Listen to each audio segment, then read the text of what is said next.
Gosh. Can't believe it.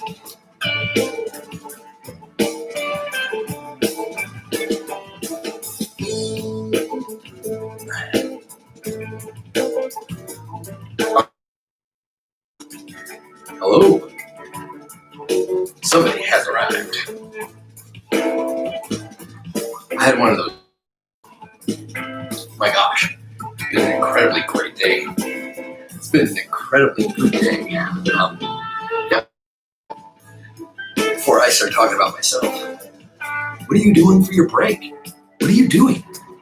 What's happening out there? I have been thinking a lot about what you might be doing during our adventure. You believe how close he's getting? I've been wondering how you have been your experience on this period of time off. Wondering if you're getting outside, if you're living down here in Georgia. It's been really, really nice. Like, not quite barefoot weather, but really nice. I mean, you for sure. It's been clear. It's been sunny. If you're up in Minnesota, are you going sledding, or are you forced to go skiing? If you're in Colorado, are you going skiing? Or are you like in Denver, like skiing? So if you are over there, I hope you are well. What are you doing? What kind of a... I today got to do a whole bunch of stuff. Our class has often at holiday time done a blanket sock, kind of warm stuff drive for Atlanta. And today I got to deliver all of that. Like, we're talking 2.5 cars and like stationery with Yakima on top. Like, huge amount of stuff. So I wanted to give a huge shout out to the Boco side and the Gwyn Oaks and the Fave team. Hi, Fave. And I want to say I apologize for my naughty dirtiness. This is oil. It dripped. I was filling up citronella candles. I have begun clearing the grove in this little area over by a park by my house, and nobody knows that I'm doing it. It's just this kind of pond washout place that nobody could build a house on, so it's just been kind of overgrown. So I've been sneaking over there on it.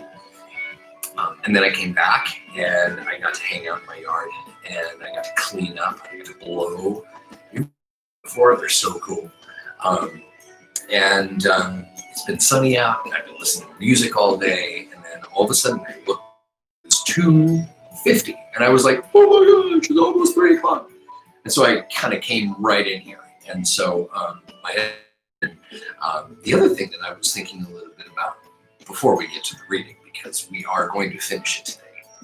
We're finishing. We can't stop. We gotta finish this one. So the other thing that I was thinking a whole bunch was the idea of some new kind of places that I want to kind of start practicing, like gardening, and what I want to do this coming school year. Interesting to kind of like change it up and stuff.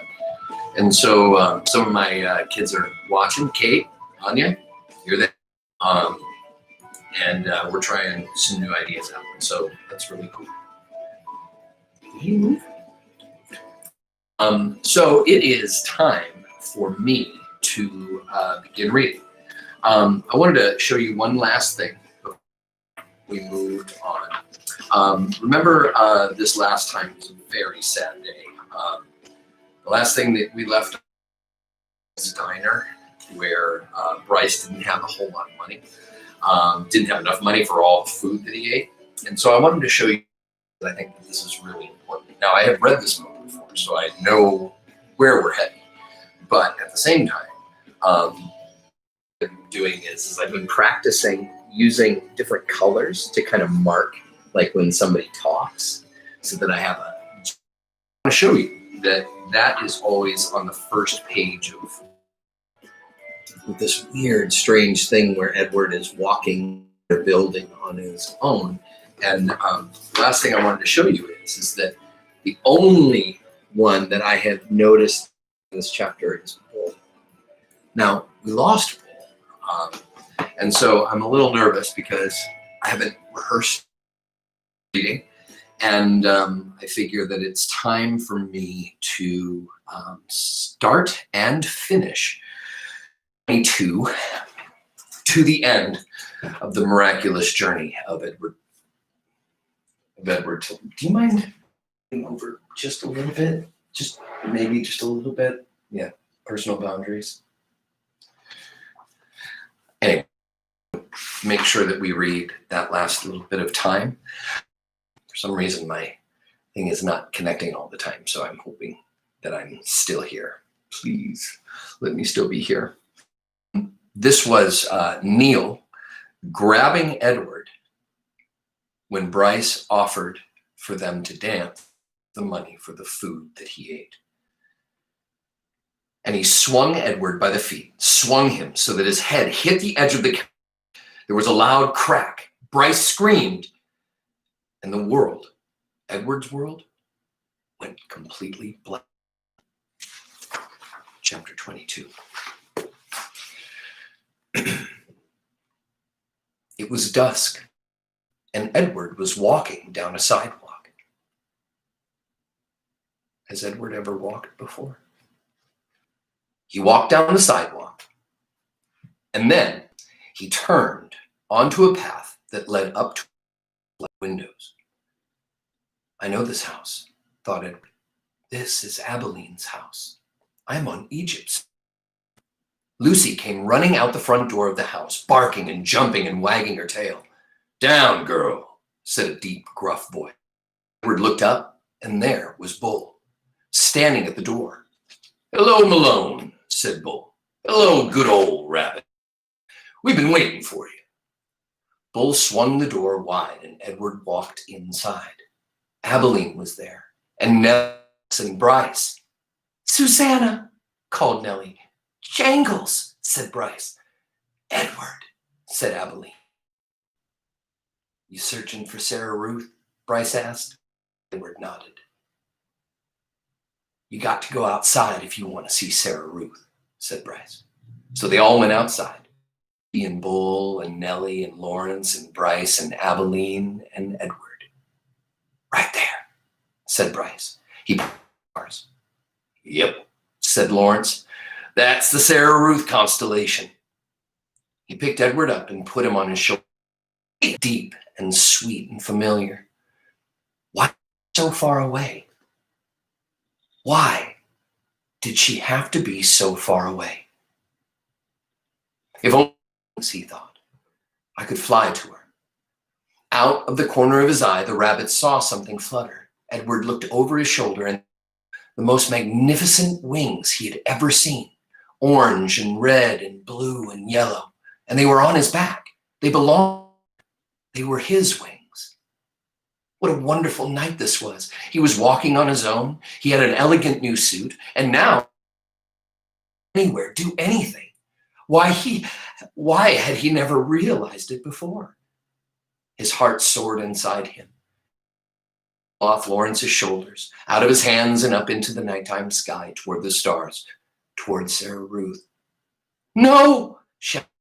Catch him, said Bryce. Edward flew higher. Lucy barked. Malone, shouted Bull. And with a terrific lunge, he yet, said Bull. Stay with us, said Edward. Edward beat his wings, but it was no use. Bull held him firmly to the ground. Stay with us, said Abeline. Edward started to cry. I couldn't stand to lose him again, said Nellie. Neither could I, said Abeline. It would break my heart.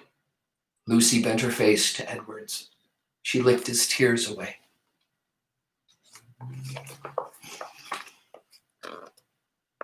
We're not done yet.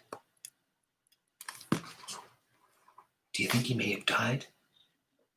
Do you think he was planning on it? Do you think he was headed towards Sarah Ruth? I know. And you even get to read it. Exceedingly well made, said the man who was running a warm cloth over Edward's face. A work of art. I would say a surpassingly, unbelievably dirty work of art, but art nonetheless. And dirt can be dealt with, just as your broken head has been dealt with.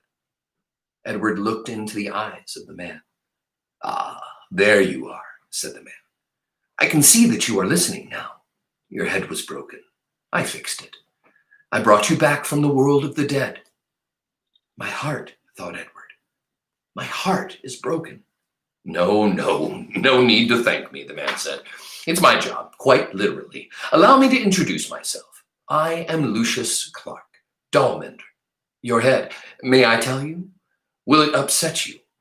Well, I always say the truth must be met head on. No pun intended. Your head, young sir, was in 21 pieces. 21 pieces, Edward repeated mindlessly. Lucius Clark nodded. 21, he said. All modesty aside, I must admit that a lesser dollmender, a dollmender without my skills, might not have been able to rescue you. But let's not speak of what might have been. Let us speak instead of what is. You are whole. You have been pulled back from the brink of oblivion by your humble servant, Lucius Clark. And here, Lucius Clark put his hand on his chest and bowed deeply over Edward. This was quite a speech to wake up to, and Edward lay on his back trying to absorb it. He was on a wooden table. He was in a room with sunshine pouring in from high windows. His head apparently had been in 21 pieces and now was put back together into one. He was not wearing a red suit. In fact, he had no clothes on at all. He was naked again, and he did not have wings. Then he remembered Bryce, the diner, Neil swinging him through the air. Bryce. You are wondering, perhaps, about your young friend, said Lucius. The one with the continually running nose. Yes, he brought you here, weeping, begging for my assistance. Put him together again, he said. Put him back together. I told him, I said, young sir, I am a businessman. I can put your rabbit back together again for a price. The question is, can you pay this price? He could not. Of course, he could not. He said that he could not. I told him then that he had two options, only two. The first option being that he seek assistance elsewhere. Option two was that I would fix you to the very best considerable abilities, and then you would become mine. His no longer, but mine. Here Lucius fell silent. He nodded, agreeing with himself. Two options only, he said. And your friend chose option two. He gave you up so that you could be healed. Extraordinary, really.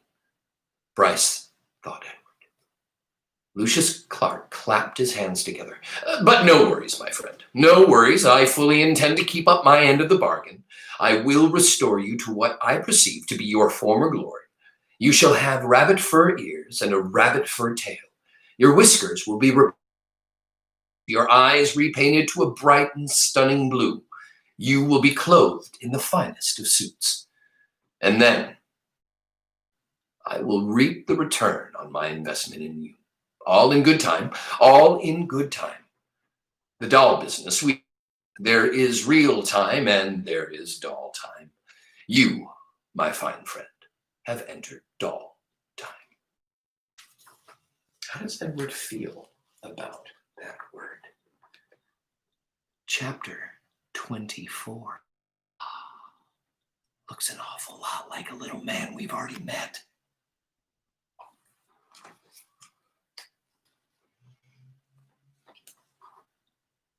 Relax.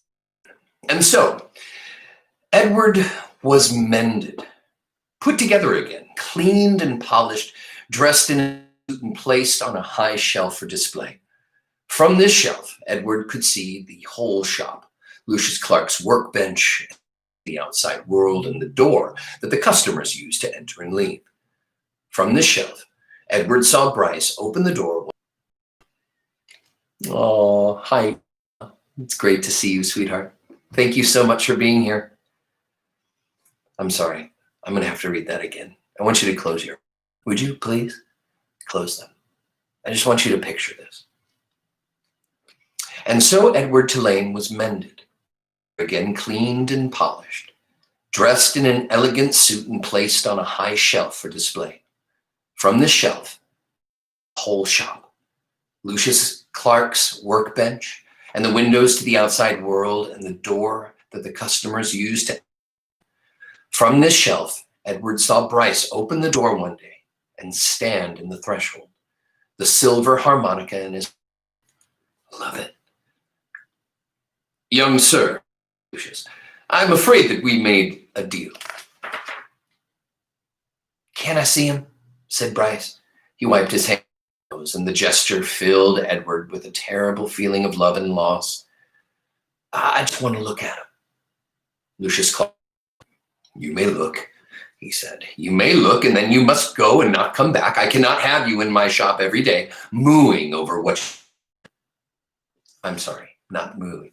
Mooning over what you had lost. I think that kind of probably connects of the moon, mooning. So he's kind of, can't have you coming every day mooning over what you have lost. Yes, sir, said Bryce. Lucius sighed again. He got up from his workbench and went to Edward's shelf and picked him up and held him. Hey, Jangles, said Bryce. You look good. The last time I seen you, you looked terrible. Sit in and he's put together again, said Lucius. As I promised, he would be. Bryce nodded, his hand across his nose.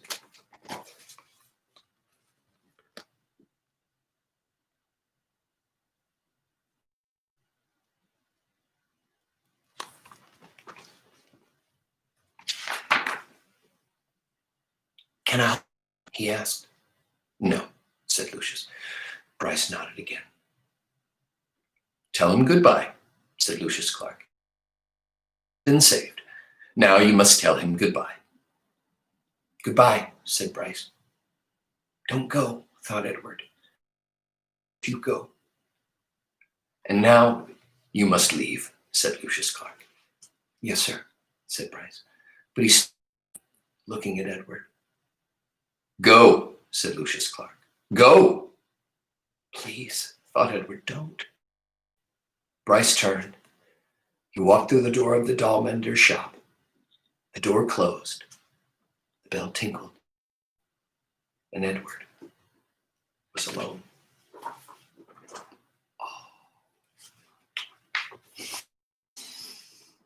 Not again.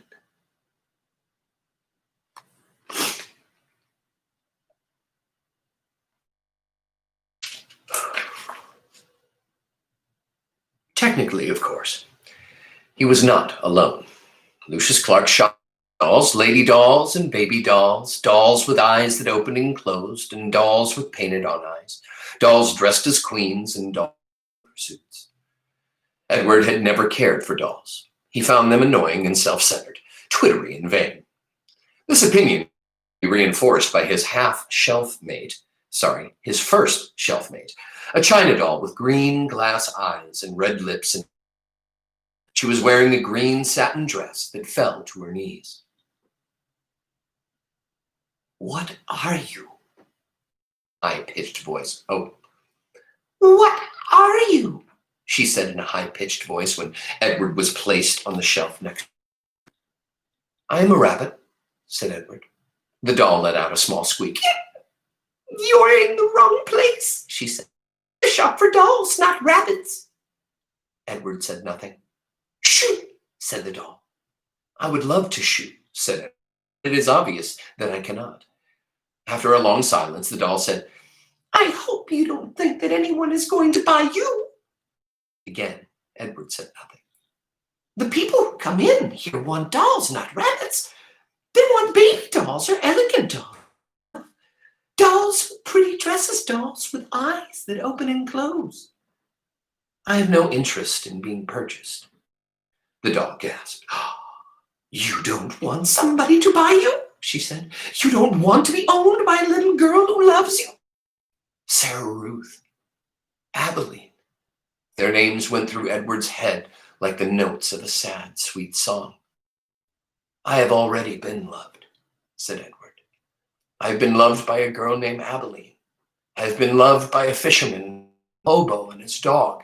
I have been loved by a boy who played the harmonica and by a girl who died. Don't talk to me about love, he said. I've known love. This impassioned speech shut up Edward's shelfmate for a considerable amount of time. Well, she said at last, still, my point is that no one is going to buy you. To each other again. The doll was sold 2 weeks later to a grandmother who was purchasing her for a grandchild. Yes, she said to Lucius Clark, that one right there. The one with the green dress. She is quite lovely, said Lucius. She is, isn't she? And he plucked the doll from the shelf. Goodbye, riddance, said Edward. The spot next to the rabbit stayed vacant for some time. Day after day, the door to the shop opened, letting in early morning sun or late afternoon light, lifting the hearts of the dolls inside, all of them thinking when the door swung wide, this time, the person entering the shop would be the one who wanted them. Edward was the lone contrarian. He prided himself on not hoping, on not allowing his heart to lift inside of him. He prided himself on keeping his heart silent, immobile. I am done with hope, thought Edward Tulane. And then one day at dusk, right before Lucius Clark placed another doll on the shelf next to Edward.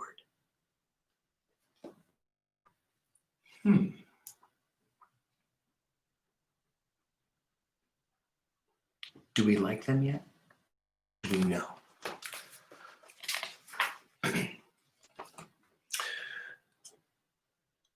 There you are, milady.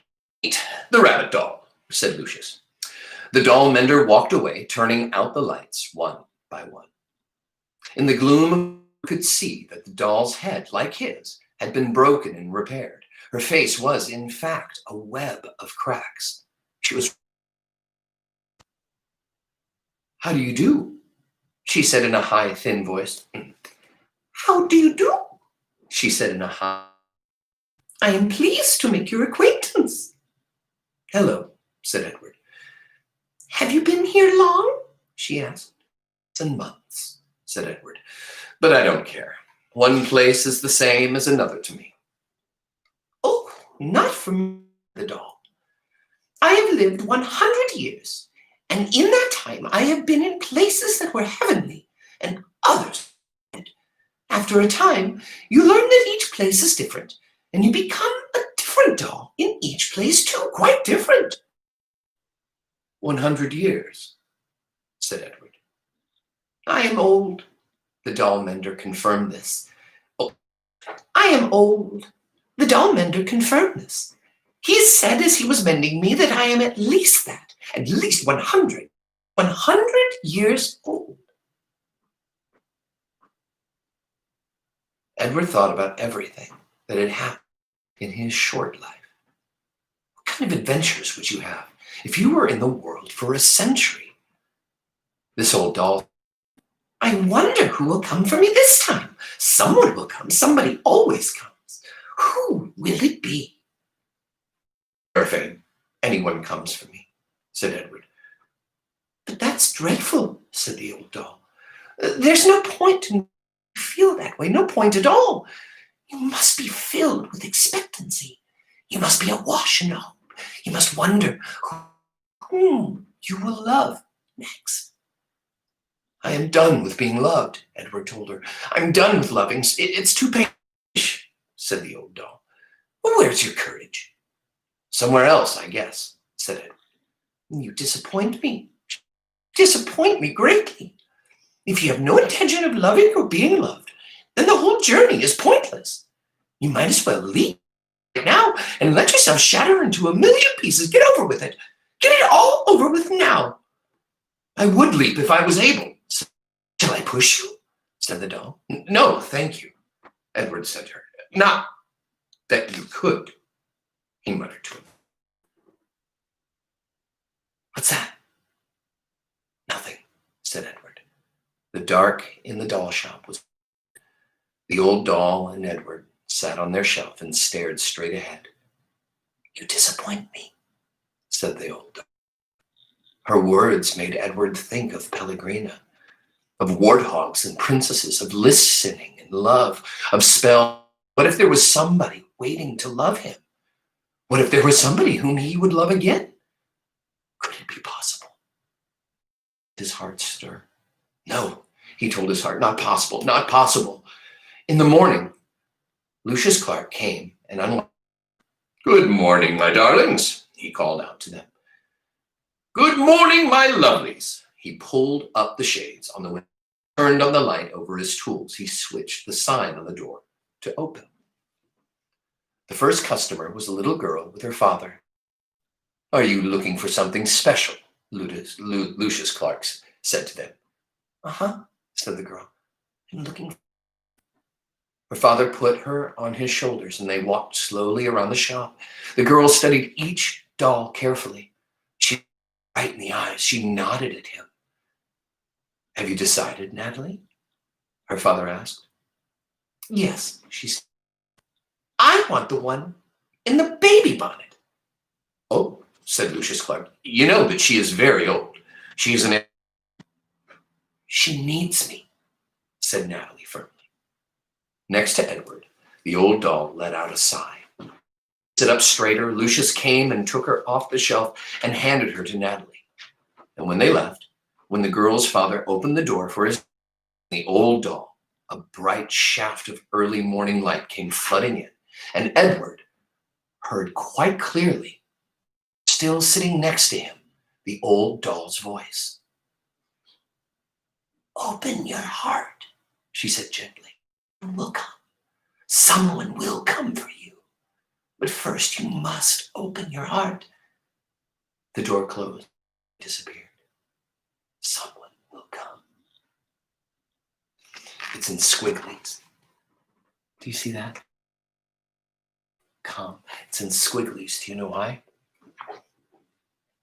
It's in squigglies because it's happening up here. Now this whole it hasn't done that. When he's thought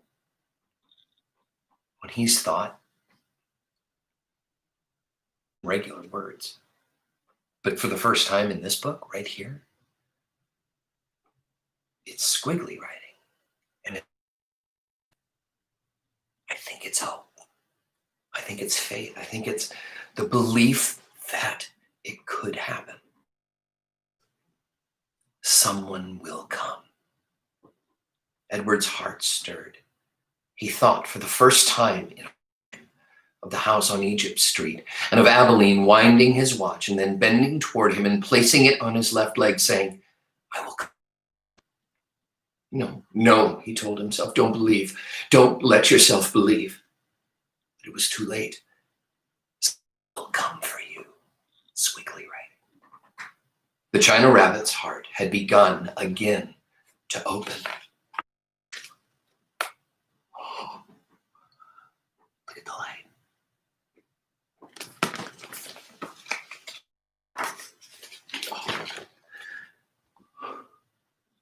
Chapter 27.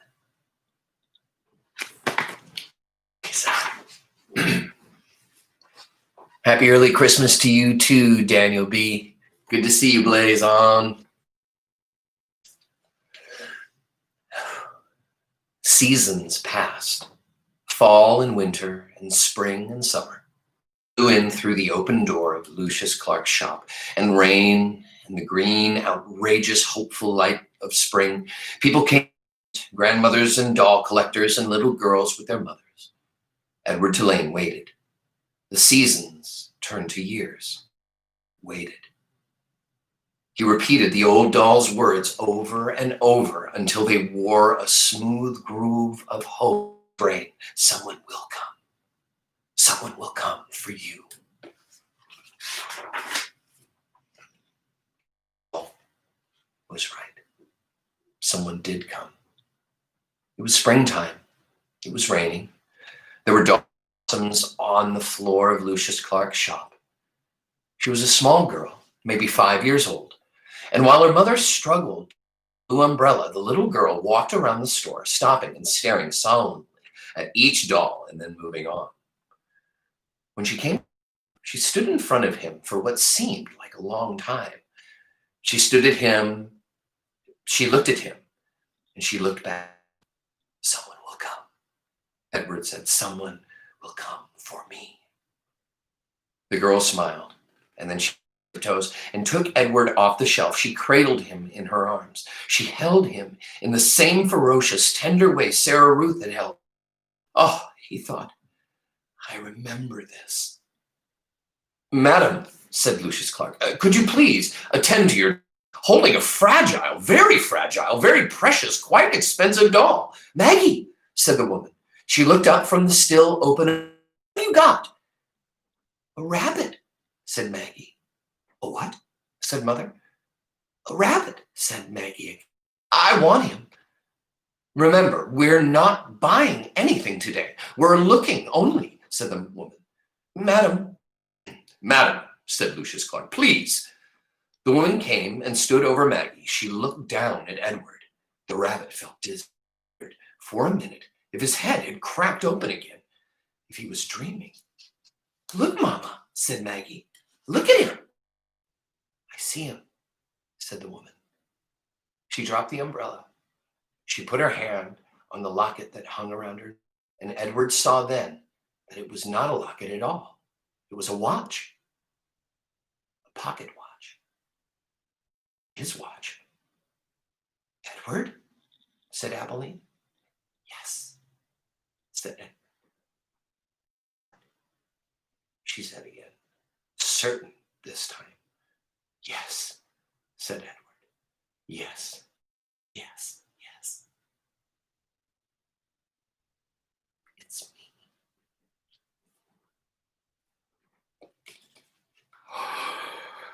Oh my God, I love this book.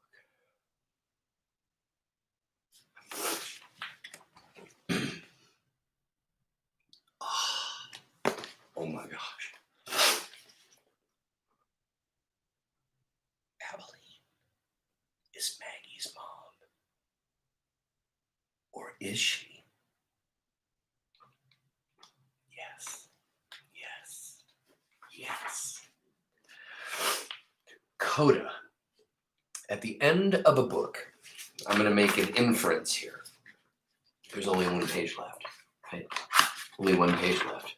Got words just on the back of that. And I'm going to say, in closing, or the end.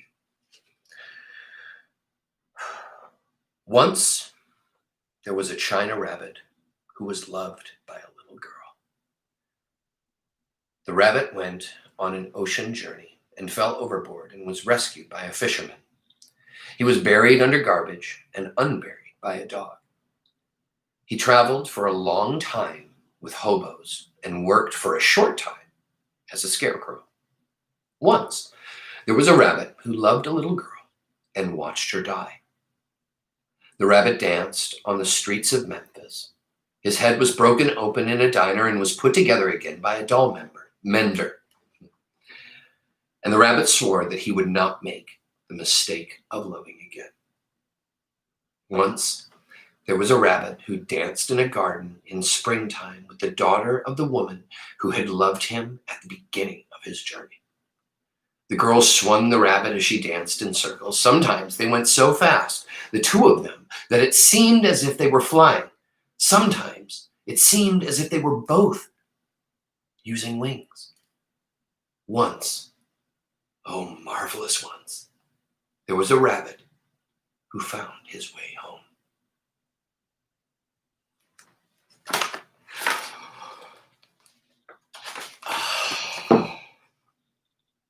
Oh my gosh. I love this book so much. Yes, Edie's mom. Yes, yes, yes, Tina. I know. We never know what's going to bring us back. We never know. We never know. Maybe today, hearing that give somebody a little spark of hope, right? This is a weird, weird Christmas. It's a weird Christmas. But we get opportunities to be together. Weird, different ways, right? Wouldn't have even thought about doing this until this whole COVID thing started. So I have to be grateful. As weird and strange and bizarre, I'm having my first virtual class. But I have times where I get to spend a little bit of time surprising people. There are times where I get to sit in here and be grateful that I have a sweetheart here. I got friends who I don't talk to enough. And I love you so much. Happy so much. Thank you very much. Open your heart. And I think that's it. So I can't stop. I'm going to say that it's time for most of the people that I know, not everybody, but many people that I know are going to kind of disappear into family time for Christmas Eve and Christmas Day. And if you don't celebrate it, that's cool. Enjoy those days. So many things are closed. But I think on Friday at 11, I think it's time to start a new book. Find one. I'll have to find a good book to start on Friday. And I want to thank you very much for being here. I want to wish you happy, safe journeys on your own. Know that you have people to touch base with. Read with us. Take a couple days and dream wonderful things and find your own path. So be grateful, maybe be of service, go and help somebody, maybe go give somebody a special hug. Anyway, thank you very much for taking extra time to be here. I know that I usually promise that 40, but you're going to stop it. Where would you stop it? Where would you stop it? Maybe if the doll, you disappoint me, maybe, but no, we had to read the whole thing. Have a wonderful, wonderful day and keep learning, and we'll see you on Friday, maybe? Maybe? I promise. I love you. Get out of here.